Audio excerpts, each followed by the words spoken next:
You are making the world a better place by listening to the Joy of Living podcast.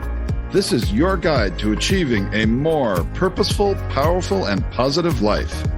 Join Barry Shore in unlocking the best version of you and becoming happier, healthier, and wealthier. And now, here's your ambassador of joy, Barry Shore.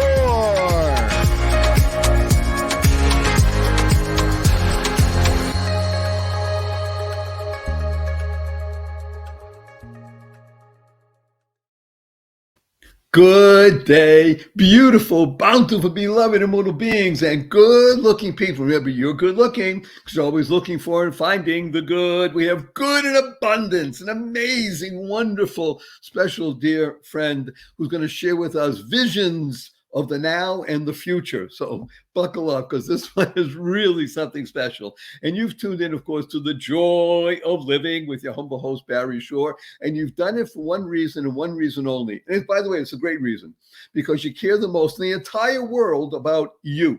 Y-O-U. And that's great, because when you become the best you possible, you make the world a better place. You build more bridges of harmony. You create more joy, happiness, peace, and love in the world. Who doesn't want to do that, right? So you know that on this show, The Joy of Living, we talk about the three fundamentals of life. And when you use these three fundamentals of life, you will be happier, healthier, and wealthier. And the three fundamentals are, number one, life, your life has purpose. And when you lead a purpose-driven life, number two happens. Now, in this case, a good number two, you go MAD. Now, MAD is a wonderful acronym that stands for make a difference. Lead a purpose-driven life, you make a difference in the world, a positive one. And the third is to unlock the power and the secrets of everyday words and terms. Every day. So simple. Right now, this show is being carried over this magical, mystical platform called the internet. If you ask anybody, what does www stand for? Invariably, they'll tell you it has to do with the internet. And factually speaking, they're correct. But in our world, the world of the positive, purposeful, powerful, and pleasant, www stands for what a wonderful world. And what is a word, right? W-H-A-T-A. What a wonderful world. You ever see www from now on, I think, Barry Shore, The Joy of Living, what a wonderful world. And when you hear the opening bars of that amazing song that went viral and touches not just tens of millions, hundreds of millions, billions of people around the planet. Thank you, Satchmo Louis Armstrong. Well, you can't hear that, what a wonderful world, and start smiling, right? Now, smile is one of the most important words you could ever integrate and utilize and leverage in your life, because SMILE is a great acronym that stands for seeing miracles in life every day. Seeing miracles in life every day. Now, and when I speak to people in large groups, now, thank God, with the mask on, it's back. And recently I spoke to a group of 5,200 plus people. And I'm telling the story about Barry Shore, and I'm mentioning SMILE stands for seeing miracles in life every day. And people are raising their hands and saying, hey, Barry Shore, I've been here for hours. I haven't seen any miracles. And I asked them, are you here? Can you hear? Can you stand still? I can't do that. Can you walk? I can barely do that. You have water to drink. You have food to eat. You have a place to sleep. You have family, you have friends. Every single one of those is a miracle. And what's the proof? Simplest proof. 1 million people didn't get out of bed this morning. You know why? They died. By definition, if you're watching or listening, you didn't. So you're going to have an obligation to live life exuberantly. Now, just imagine standing up in the morning, hale and hearty, just like you are, able to leap tall buildings in a single bound, and that evening being in the hospital, totally, completely paralyzed. And not from an automobile accident, not a spinal injury, a rare disease took over my body and rendered me completely, totally paralyzed, quadriplegic. I never heard of this disease the day before. Imagine that. All I could do was blink my eyes. That's it. 144 days in the hospital. 2 years in a hospital bed in my own home. I couldn't turn over by myself. 4 years in a wheelchair. I have braces on both my legs, my hips to my ankles. That was progress. Thank God today I'm able to be vertical and ambulatory with the help of a 7-foot walking wand. So I'm a triped, not a biped. I still can't walk up a stair by myself. I can't walk up a curb by myself. And I've helped 12 hours a day, 7 days a week. But hear my voice. Positive, purposeful, powerful, and pleasant. All because of one word. And that word is smile. Seeing miracles in life every day. If I can tell you a quick story. My 8-year-old niece comes over to me a few weeks ago and she says, Uncle Barry, can we spell smile S-M-I-E-L? I thought about smile, sounds the same. Why not? I asked her, how come? She says, because then it would stand for seeing miracles in everyday life. Out of the mouth of babes. That comes out of Psalms. And what was she doing, though? She was creating the kind of world she wants to live in. Now, create is an amazing word that stands for causing rethinking, enabling all to excel. Rethinking. You are in control of your thoughts. We call it neuro-linguistic programming. It's the ability for you to continually expand your abilities to understand. And that brings into focus the 6 most important words you could ever internalize, utilize, and leverage in your life, because these words are choice, not chance, determines your destiny. Choice, not chance, determines your destiny. So before we bring on our amazing, wonderful guest, who will just expand your universe and your vision of what is possible, I just urge everybody to learn to use the 2 most powerful words in the English language 3 times a day, consciously and conscientiously from now forward. You'll be bringing benefit to yourself, your family, your friends, and the entire world. And these 2 words are, thank you, thank you, thank you. Thanks stands for to harmonize and network kindness. To harmonize and network kindness. The Dalai Lama is quoted as saying, I read in his writings, be kind whenever possible. As he says, it's always possible. So imagine you walk into your coffee shop, you order a fancy latte, you sit down, somebody brings it to you. You say, thank you. You walk in the coffee shop and you order your fancy latte. A few minutes go by, nobody brings it. You go to the counter and say, I'm sorry, we forgot, we're busy, we'll bring it to you. You go back, you sit down, a couple of minutes go by, somebody brings it, you still say, thank you.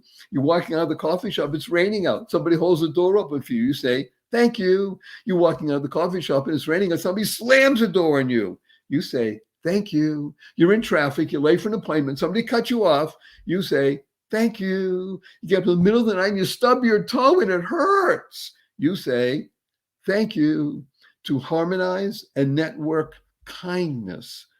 Kind is a great word that stands for keep inspiring noble deeds. I can't think of anybody at the moment that I can share with you that inspires noble deeds. That amazing, wonderful Yukai Chow. Yukai from Taipei, Taiwan. Please say hello to 356,722 people around the world.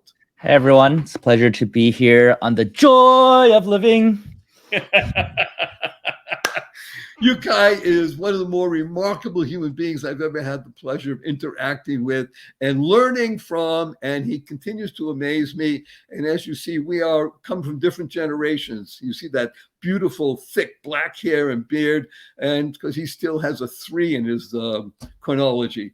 And I have a 7 and counting, and God willing, together we're over 100. We're going to bring you some, hopefully some great wisdom about what's going on. If I start reading, by the way, all of Yukai's achievements and awards and such, it's going to take up the rest of the show. And that's not what we're about.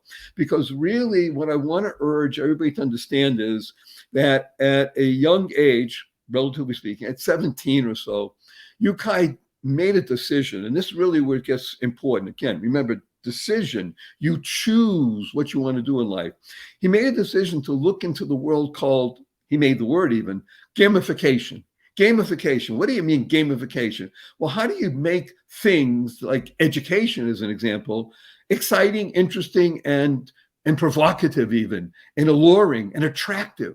Well, if you make it into a game type process, then you have a chance of really attracting attention and bringing benefit to everybody. So he started doing that at the age of 17. Fast forward, over these past 16 years, he has built up not just a reputation, well-deserved, but he is the pioneer in this whole world. Now, we say in business, pioneers die with arrows in their back.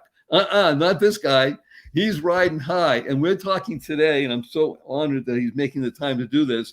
We're going to talk today about his latest remarkable venture, which is going to touch billions of people on the planet because it's integrated with something that's happening called the metaverse. And the whole process is called Meta Blocks, METABLOX. So for those of you who like Jewish food, it's not lox, it's Meta Blocks. And I'm going to stop talking because I'm going to have Yukai begin to make us aware, first of all, why he's doing it, what it is, and how it's going to be of benefit to the world, because that's Yukai's life. He is a person who lives life with purpose to bring benefits. So Yukai, please give us insights into what you and June are doing with MetaBlocks. Sure. I'll first do a quick clarification that even though I did use the word gamification very early on, I'm not the first to use it in this world. So I can only say I'm one of the leading pioneers in the field of gamification. But I've just been in a very blessed journey where in 2003 I discovered gamification. In 2006 or six, I did a virtual world startup. And then I published this thing called Octalysis Framework, which I actually shared a bit on my other show with you. And I had the blessing to have published a book, and one of the co-founders of Ethereum, which is a cryptocurrency, the second largest cryptocurrency, read the book, really liked it, want me to help. So he gave me a generous title of Chief Experience Officer. Later on, I also was the head of creative labs and head of digital commerce for HTC and Vive. So doing things like AR, VR. So all of those things come together, right? Gamification, AR, VR, virtual worlds, blockchain, crypto, that all conforms into something we now call the metaverse. And my unique angle about the metaverse, though, is not that I don't want to create the Ready Player One world, if you've seen that movie or read the book, where the real world is garbage and you just go to a fake virtual world and you spend all your time there. I feel like technology should make this world better, our lives in the physical plane better, as opposed to create an escapism place that you just go there all the time. And this is the original intention of gamification in the first place. I didn't want to go out and make better games. I wanted to apply game design to the real world. So in comes MetaBlocks. And actually, it's interesting because you talked about MetaBlocks is the future, but in fact, it's created to honor the past. And so, at one point, I noticed all these what they call Web3 projects. So Web3 is, there's Web 1.0 and 2.0 social media, and then Web 3.0, which is like a blockchain powered web, has all these NFT projects, non-fungible tokens. And so I realized that a lot of people are reading my book when they're doing Web3 projects. People share that my book is a must read. And of course, when I wrote the book, I didn't have this Web3 in mind. I had no idea. I started getting invited to consult, advise for a variety of projects. And I started thinking about, why are NFTs valuable, right? If you're not familiar with it, you might have heard news about, oh, this digital pixel, this piece of art is sold for millions of dollars. And you don't really exclusively own that image because other people can view that image. They can copy and paste it. You just have something called NFT, the non-fungible token of the image. And that sometimes is worth hundreds of thousands of dollars, millions of dollars. And it's very strange. So I wanted to look into why that is. And I applied the Octalysis Framework, which breaks down all human motivation, 8 core drives. So it turns out that NFTs at its core are valuable because of 3 core drives: scarcity, meaning, and community. So from a scarcity standpoint, basically an NFT is like a certificate that proves authenticity. There's only that many out there. So an example I give to people who aren't in this space is that I'm a book author. So, I think I've sold a little over 100,000 books, right? Those books are fungible, which means that people, if my book and your book, we swap, it's the same thing. People care about the words, right? The ebooks just as well, the Audibles just as good. Those are fungible. But in my lifetime, I think I've signed about 200 to 300 books, and those are unique. Those are non-fungible. So even if 2 people with my signatures swapped, it would not be the same, right? Because the words are a little different and it was in different condition. So non-fungible means that they're unique. One Bitcoin to one Bitcoin, they're the same, but one picture with a red hat and one picture with a brown hat, they swap, they're not the same, right? So that's the scarcity. When just like Lego, sometimes they release the scarce promotion, like they say, oh, this 2021 summer season, it's this exclusive set. You only have this many quantity of this Lego set, and if you don't buy it this season, it'll never be available again. That's the scarcity that is created digitally through NFTs. And that's very important because most from digital stuff is not scarce. It's not unique. It's not, you can't trace one unique identity. But then there's the meaning part that's very important. So I have a friend who lives in Denmark, and he owns a pretty rugged, broken couch, but he cherishes it greatly. Even though it has no utility to it, it doesn't have much cosmetics to it. He cherishes it because it used to be Winston Churchill's couch, and in his mind, Winston Churchill's a war hero. So obviously, because it has meaning that people care about, that in the past something important happened that's connected to this physical item, suddenly there's meaning to this project. So if you look at people who are collecting NFTs of their favorite artists, right, they want to create a personal connection to artists. Just like I said, it's like a signed signature autograph copy of something they did. There's meaning behind it, or it represents some kind of cause that people care about. Then finally, there's the community piece, which is basically, if my friend is the only person who cares about Winston Churchill, then the couch to him is invaluable, but he probably can't sell it to anyone else. But if there's a community of 10 million people all believing Winston Churchill to be a war hero, then he can likely sell it to another person who can probably sell it to another person at even a higher price, because we know things that have meaning actually increase in value over time. And again, this is not majority of NFT projects, by the way. This is the core of when it's valuable. Why is it valuable?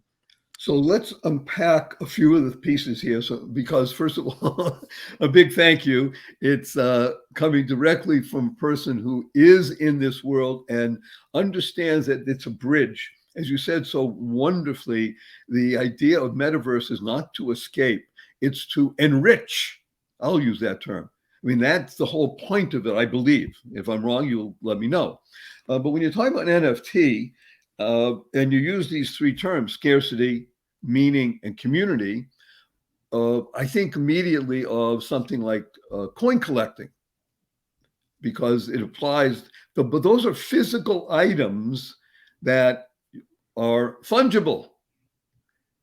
So I'm still trying to understand the difference. And obviously the real difference is an electronic version. Could there be an electronic version of a rare coin? Yeah, and that's why it's called token, right?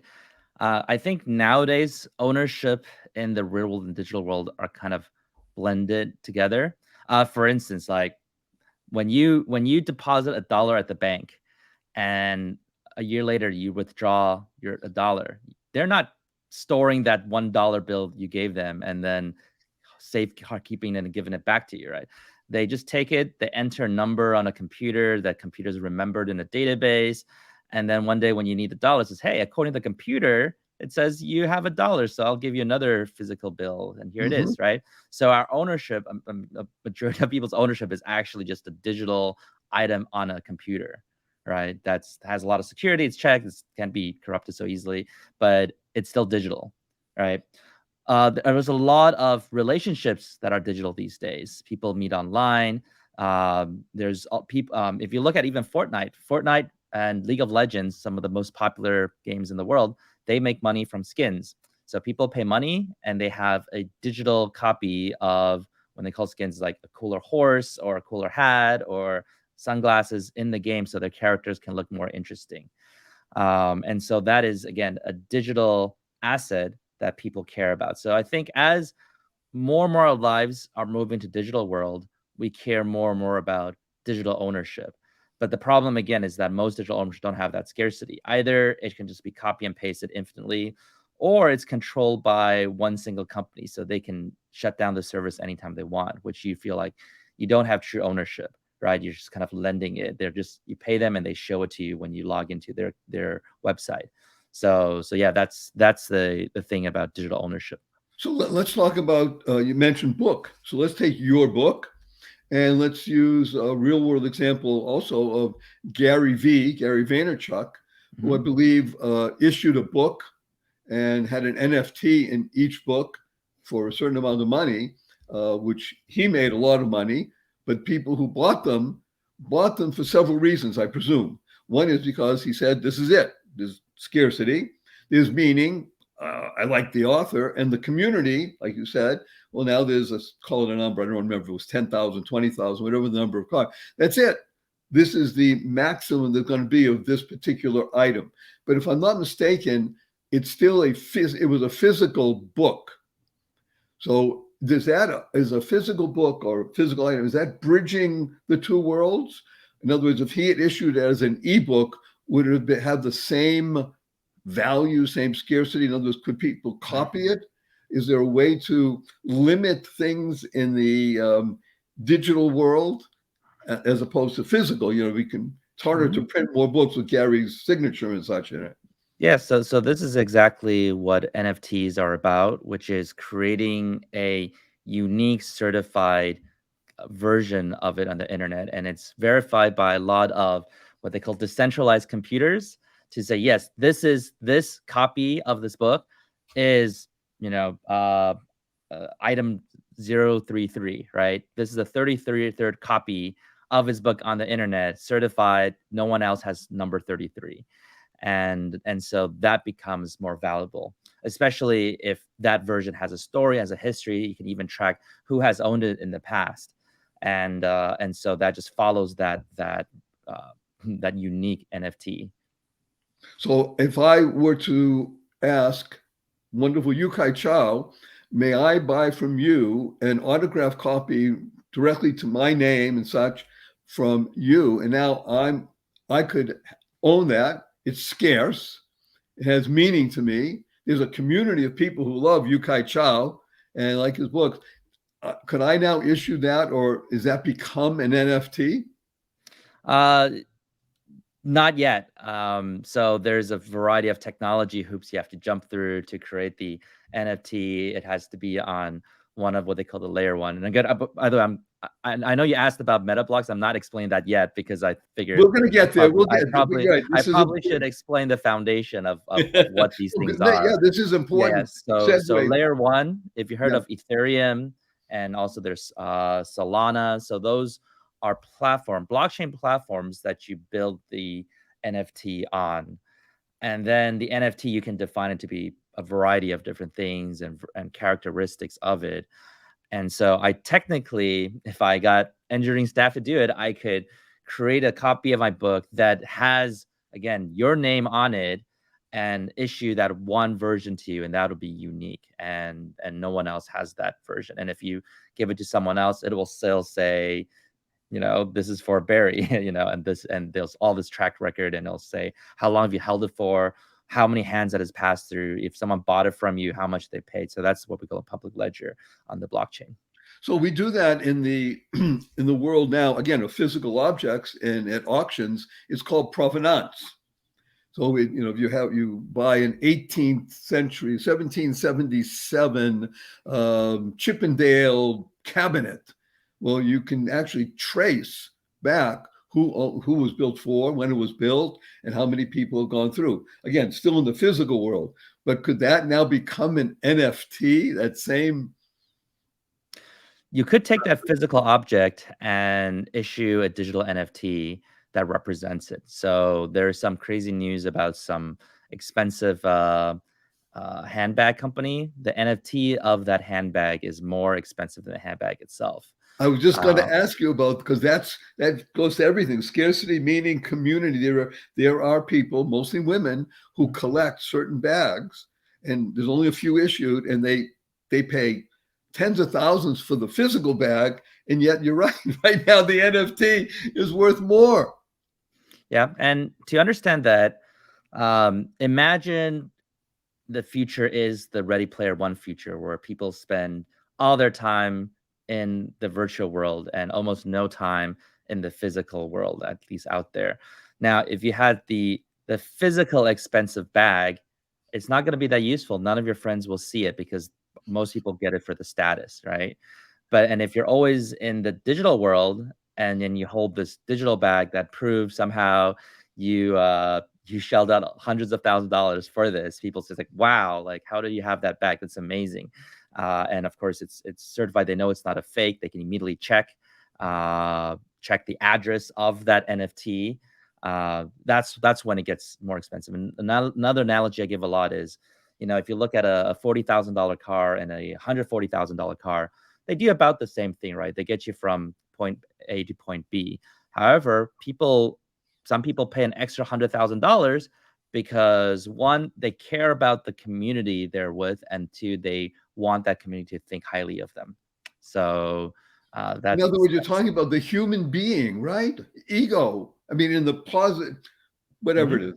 Right. So in other words, all the forces that exist for humanity throughout the millennia work in any world, what we call it virtual or real, and there'll be a blending someday, so who knows what's going to be what. But I'm just going to posit something, because this is the world I come from. For decades I was in the diamond business, and high end, what people call expensive diamonds, large ones. Just for the moment, just to go wild, could one do that with diamonds? Because diamonds are unique. There is a signature on them, certification. I mean, a particular diamond, let's call it a blue diamond, 3.6 carat, that is a VS1. I can go through all the stats. It's unique. Could there be an NFT of a diamond? Yeah, you can issue NFTs based on that physical diamond. So again, it's the digital certificate of the diamond. Diamonds are a perfect example of what I talked about: scarcity, meaning, and community, right? And the scarcity, from my knowledge compared to yours in the industry, is that companies like the beer limit the supply of it to increase that scarcity. And then the meaning part, they talk about the diamonds forever. From my own little Googling, 200 years ago, people didn't use diamond rings for proposals. But then the beer was formed 200 years ago. And then suddenly, so most likely a causal effect, there's people felt like to propose to someone they love, they have to buy a diamond ring, because a diamond is forever. And if you don't want to buy a diamond ring for your loved one, that means you don't have true love, right? And so they installed that meaning into the diamond rock. And then I think this could be done a bit better, but I know there are many societies, a community of people who understand it, talk about it, but potentially it could be even more mainstream as a community thing. People excited about diamonds. I think it actually is a wonderful segue. I wasn't planning on doing, but I think it's a perfect segue into beginning the discussion of metablocks, because as you pointed out so wonderfully, metablocks, again, given my simple understanding at the moment, does what you just said. It's based on memories, which is a link with what we'll call, for want of a better term, the past. You're in the present, but it's also about keeping those memories forever in blockchain, which means the future. So you are doing with what humanity has wanted to do since the crazy people, and use slaves to build the pyramids. They wanted eternity. Here, metablocks, going wild a little bit, is bringing eternity. You can own a certain place. So let's begin the discussion. Actually, what we'll do, with your permission, we have sponsors that love us, and I want everybody to sit in the edge of the chair and say, what are they talking about? Metablocks and pyramids and forever and eternity. We'll go to a brief break from one of our sponsors. We'll come right back, and you have more of Yu-Kai Chow, and just get ready to be amazed and expand your world. Be right back after this brief message. Imagine the kind of place you would want to shop for your favorite fur baby pet. HonestPets.co. Well, you found it. HonestPets.co. Not .com, .co. This is your go-to spot for the best, the cleanest pet treats that exist anywhere on the planet. All of the brands go through a rigorous review to make sure they meet the high standards of cleanliness, health benefits, and naturalness. This site was started by a husband and wife team, and it's veteran-owned, and that care about pets, especially dogs and cats, and coming soon, bird treats. These are very nice young people who really care about making a difference, because a portion of proceeds go to support veteran organizations with a focus on service dogs. This is the place where you want to go. You want to tell your friends this has the finest, yummiest, freshest, all-natural treats and stuff for your fur baby. So go there, honestpets.co. honestpets.co. Do it now. Good day, beautiful, bountiful, beloved immortal beings, and good-looking people. Remember, you're good-looking, because you're always looking for and finding the good. We have good in abundance. Our cup runneth over with good. His name is Yukai Chao. He is one of the founders of this process called gamification. He has been involved in everything that is on the leading edge of bringing the world closer to you, bridging that world between the metaverse, what they call that world, and what we call now the virtual world, and in quotation marks, the real world, the physical world. And he's doing it with so many different places that he's been involved in, everything from Ethereum to HTC, and now with Meta blocks we're going to be talking about. I just want to make mention before you begin, Yukai, and one of the reasons I love listening to, watching, and observing Yukai Chao is because he's a man who also has an expansive world. He went from one process of thinking into another. He really made the leap forward, and a man of faith. And that's really what I think drives his ability to understand what people call the virtual world, because that's really part and parcel of who he is. He married a woman named Angel. How do you like that? He has twin daughters named Symphony and Harmony. I mean, it's almost too good to be true, but it's true. And it's really one of the reasons I feel so close and dear to him. And what he's doing with MetaBlocks, again, I want to understand more about it because I'm fascinated and I want to own some of it in San Francisco, which I believe is the first city, right?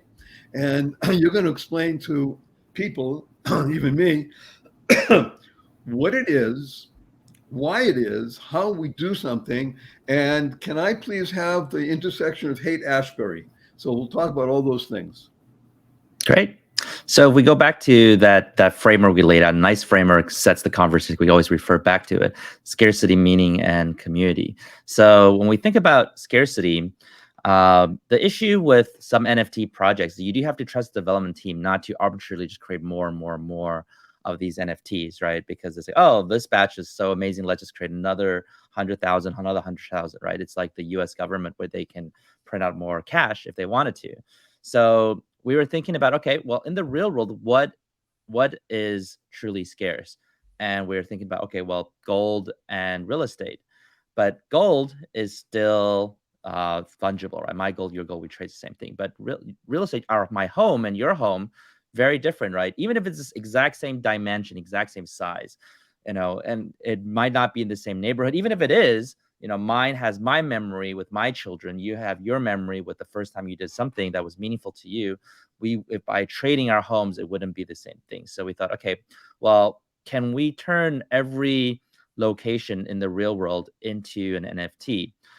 And that's number one. But the second part is the meaning part, because how do we add meaning to places? And that's actually the beginning of why the project started. So my co-founder, June Loaiza, who's from Google, one day he got an email from Google that says they'll start charging for his Google Photos. And he's realized, oh, right, all my photos, all my memories, hundreds of thousands of these photos are all on the Google server, which is one company. 40 years later, Google could shut down the service. They could possibly run out of business, or his grandchildren might not want to pay for Google Photos, and in which case all his memories are just gone. And he just thought, well, what can we actually do that helps preserve these important memories for his grandchildren? And also we think about, well, why should we actually use the blockchain? Because there's lots of projects out there. Being on the blockchain is just a gimmick. They can actually do everything they want to do on a private server. But they just say, hey, look, we're a blockchain company. But the unique thing about blockchain is that, again, it's decentralized. It's not hosted on any one single server by one company. It's distributed among a network of servers, computers. So in theory, it could last forever, regardless if a company dies or decide, and no one can shut it down. No one can take these NFTs away from you because it's the network that powers it. It's not a single point of decision making. And so what we have is real world places as NFTs, and to level it up, we have to upload real life memories that are meaningful to that place. So in essence, we're turning every single block, that's what we call meta blocks, right? Every blocks in the world to be a small historical landmark or museum, because every location has something meaningful that happened there to some people, right? Now, some memories are grand, like the whole world cares about it, or like, oh, Steve Jobs met Steve Wozniak, so it changed the whole world. People care about that memory a lot. There's also, oh, this is the basketball court that Michael Jordan practiced when he was growing up, right? To, hey, this is the local singer that has his memory. This is where he started playing, learning his lessons. Everyone has a memory, and like you said, instead of building a whole pyramid or a city government having to dedicate a whole place for a museum historical site, we turn that into the digital world where now we can do it. And so once we have that scarcity, we have that meaning, then we can build a community around it. And two memories actually are very interesting to get people to understand why this is important. So again, my co-founder, June, he has a physical photo of his parents celebrating his birthday when he was very, very young. Now, his parents are divorced from a long time ago. And he said in his memory, he can't even imagine his parents smiling in the same room. So that physical photo, again, after year 2000, there's no more physical photos, right? That physical photo is one of the only evidence he has that his parents once liked each other. And he thinks that should be preserved. That is meaningful to him, right? And if that was on a single server by a company and the company shuts down, that would be a loss to him, his whole lineage, right? That's number one. Number two is that he's half Japanese, half Peruvian. And he knows that his great-grandparents immigrated from Japan to Peru many, many years ago. That's it. That one-liner is the only thing he knows about his grandparents, or great-grandparents. He doesn't know why they went, what were the conditions, how did they travel there, were they discriminated, where did they live? He knew none of that, and he really would want to know more about that, and people care about that. That's why people pay for Ancestry.com. That's why people pay for 23andMe and look at their DNA test. They want to know where they're from, and as we know, those records are gone. But with MetaBlocks, it is possible and very likely that we can store all these important, useful memory. Memory at this point are, photos attached with a story write-up, like why this is meaningful. So we can start preserving these important memories into the blockchain so that generations come, they actually know what happened, and it's not just controlled by one single company that's trying to sell advertisements based on that information. So you bring up three questions, again, unpacking a bit of what you're saying, because you live this, and for you, this is easy, but people are leaning in and saying, I want to know, I want to understand, I want to feel it in my tummy. Much like you said, the example from June and his parents is deeply touching. That's an amazing idea. Now, I'm presuming, of course, that a photograph is no different than a video. In other words, it's whatever the memory is. It can be a photograph, a still. It can be a video. It could be, right? I'm presuming it could be That's the plan down the road. That's the plan down the road. Baby shoes. That people used to do bronze baby shoes. If he found his baby shoes in his closet, even if they weren't bronzed, he could have put it up as an NFT in his block, right? I mean, you can do almost anything. So when you say videos, obviously it's not there yet, but it's coming. So anything that has to do with memories. So now somebody puts memory. How does one buy a block? I mean, are we talking about something that is seen on a city map? Are we talking about something that is 1 inch by 1 inch? What are we talking about in terms of sort of area size? Because in the meta world, it doesn't matter if it's a 1/4 inch or a millimeter. It goes up and down. It can be as deep as you want. Yep. So right now, a blocks is on the map. So we use the Google Maps API. We're launching in a few weeks in a couple of cities, San Francisco and Miami. And so basically you go to the map view, you see the blocks, and it'll tell you, it's like Google Maps, right? It says there's a church here, there's this famous building here, or this apartment here. And so you purchase that NFT that you can keep for as long as you want. Again, we as the company, we even talked about this. What if people upload weird memories we don't like? Well, there's nothing we can do about it. We can't take it away. We can have it not show on our website, metablocks.co, but we cannot take their blocks away. They have true ownership. The only thing we can do is say, hey, you can't, we don't want to show it on our platform, but they can still sell it to someone else on other platforms like OpenSea, et cetera, et cetera. So the key is that now they have this physical location and they can store memories into it. There's one of the goals is to keep the precious memory. So what we don't want is, we don't want to be like an Instagram where every day you feel like you have to upload dozens of photos to gain popularity. We want to make sure, again, it's like a historical site where people go in and, hey, these are the 15 most important memories that represents this person's life. And so there's limitations of how many memories you can put up. You call them memory slots. But as you level up the blocks, you can get more and more memory slots. And it also generates what we call meta rent, which is a whole different gamification design economy thing that eventually helps you own things like the landmarks, like the Golden Gate Bridge or whatnot. So because our mission statement, our purpose is to get people upload memories and preserve them on the blockchain. But of course, with we study motivation design, right? If you just say, hey, go do it, very few people will do it. They will want to, but they might not get to that.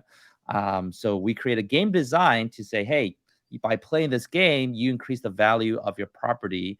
And the way to increase the value of their property is to upload more and more meaningful memories that people feel like is heartwarming or inspiring or solemn, etc. So to understand, I'm making this up again. I want Haight-Ashbury, the intersection. Now you started with San Francisco.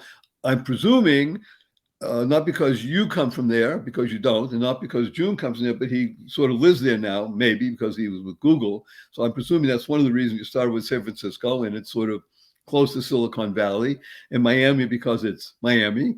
I'm surprised we didn't do Venice Beach, California, where I was living for 45 years. I vote for that. So let's say I own the intersection of Haight-Ashbury, and I pay, just make a number, $100. I didn't give you any money. I gave you digits from the bank. There's no money. I gave you digits from the bank. It says $100, or I gave you some Ethereum or whatever, and I now own that, and I start uploading. And you say from the moment is 15 memories is where you can begin, and I have them there. Do I now invite my friends to come and say, hey, come and take a look at what I have here? Is it me spreading the word? That's number one. And number two, is it MetaBlocks trying to build a large community and at the same time, create more, obviously, desire to buy these MetaBlocks and make money to keep the company going. But by the same token, excuse the pun, by the same token, you say I can earn meta rents. We won't go there at the moment because that may be confusing. But everything is now built on this idea called tokens. Is that correct? Yes. So the blocks is an NFT, which is a token. Oh, okay. And then there's a MetaRen, which is not a token. It's a in-database currency to run the game economy. And then when you level up a blocks, you will generate what we call MetaBlocks coin, which is a token. So you want people to get involved in this, like you said, much like use Fortnite as an example. People are involved in Fortnite. They love playing. They'll dedicate hours of their time, the most valuable possession that they have. They're going to put hours of their time into it.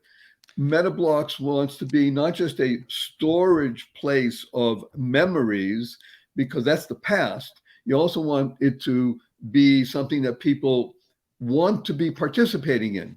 Yeah, what's unique about MetaBlocks is we actually don't want people to spend a lot of time on the metablocks.co platform.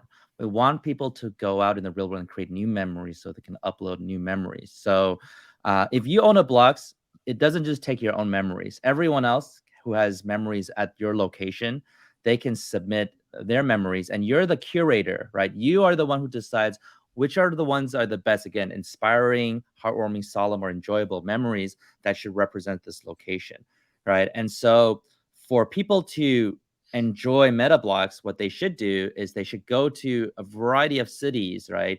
Go to different places, take take photos, create memories with people, and then upload those. So the way to play this game is not to spend hours and hours in this virtual world, but it's to actually go out, meet new people, travel with people, create new memories, and then and if they're inspiring enough, heartwarming, and more interesting enough, then it will be represented on the map on metablocks.co, and then people can see that. So that's what we try to do here. Well, this is wonderful. That's why I mentioned video, because video is so now au courant, as opposed to, let's say, June's great grandparents going to Peru. There was no video then. It was maybe you have a picture, possibly, but let's go back in time to something. I wrote it down. I was asking a question to myself. On some level, do you remember something called Farmville? I do indeed. Right. So I'm trying to understand this. People were buying a plot and they were improving it and doing things and earning and such. Does this have a reminiscence of Farmville in any way? So kind of like I mentioned, there are some concepts out there that also say, hey, we're going to have virtual land, right? Most famous called Decentraland. Right. We're going to have virtual land. But the issue with that is it's fabricated land. So when they want to build meaning, they have to do storytelling, right? It doesn't exist beforehand. Now, there's some companies who also say, hey, we want to do real world locations and turn those NFTs just like us. But that's as real as it gets. Once they have the real world NFTs, and then you play a game on top of them. You build virtual houses, you do like virtual trading, whatnot. But for us, we're doubling down on the real. So you have real world places, but then to play, you need real life memories. And every location already has, decades or centuries of real life memories but we just want to make sure it's preserved there. And eventually what we want to also be the beacon to the digital metaverse. So we believe the digital metaverse will happen. So people have their avatars and they'll go through to a lot of different virtual worlds. There's a concept called interoperability, which is the same assets you have from one world can go to another. So let's say you go play a game, right? And then this game you achieve very strong accomplishments, and then you get these angel wings. Now you can take these angel wings to a lot of different other games, other places. But through MetaBlocks, you can go to a physical location, San Francisco. You go in, check in, and through AR glasses, augmented reality glasses, or smartwatch, they can see, oh, wow, you have these angel wings from this game. That means you're a VIP. You come in for free, so you can create that bridge. Or let's say they have their digital character in the metaverse. They're going around collecting what we call cosmetics, like cool, jackets, sunglasses, whatnot. But you know that the only way to get these very cool exclusive pair of sunglasses for your digital avatar is to physically travel to Miami, go to a blocks, create a memory, and upload that memory. And so now in the digital metaverse, everyone who sees you is like, wow, you have those sunglasses. You've been to Miami, right? You've done this bungee jumping or whatever in Miami. I don't know if you can bungee jump there or not. Yeah, the water sports there. So Right. So now we're creating that bridge between the digital virtual world and the real world, which is our constant passion since 2005. Whoa, so this has been percolating for 16 years, 17 years. Yeah, just variety of gamification. Remember I said I had a virtual world startup. That was about using virtual worlds to help your real life career and all that stuff.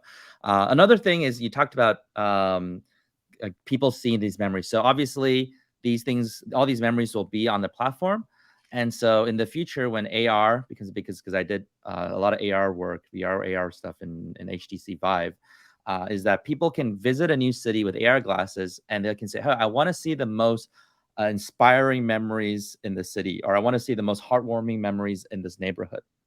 So then you're able to see, you explore a city with more meaning. And I have this experience myself. When I just go to a museum and I don't read anything, I just look at, plate, picture of a person, picture of a plate, fork, I can just walk through that whole museum like in 25 minutes. But because none of them have meaning to me. But when I actually read the historical background, or even better, there's a tour Right. guide that says, at this time period, they were going through famine, so they couldn't do these things and they had to resort to this. Suddenly that became meaningful, interesting to me. So we are able to use this MetaBlocks experience to make exploring a new city more interesting and and meaningful, basically. I am swirling with ideas and questions and so much. It's energizing. It's so good because I can see myself preserving memories for my grandchildren, great-grandchildren, 100+ years or more from now. This is absolutely wonderful. So I'm almost sorry to say these words. By the way, thank you to Angel for giving her blessing to getting angel wings, which is going to help people, from your wife. I have 3 quick questions for you. You ready? Yep. Number 1, will you come back again? Of course. So it's Number always good to 2. be in the joy of living. Thank you. Number 2, you have 80 seconds only to answer this. What is your most fervent desire? My most fervent desire is to utilize the gift that I'm given to make a positive impact in this world.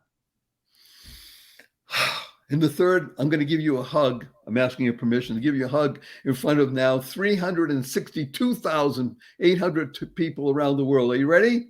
Let me tell you what HUG stands for. Heartfelt, unlimited giving. Oh. Heartfelt, unlimited giving. 1, 2, 3.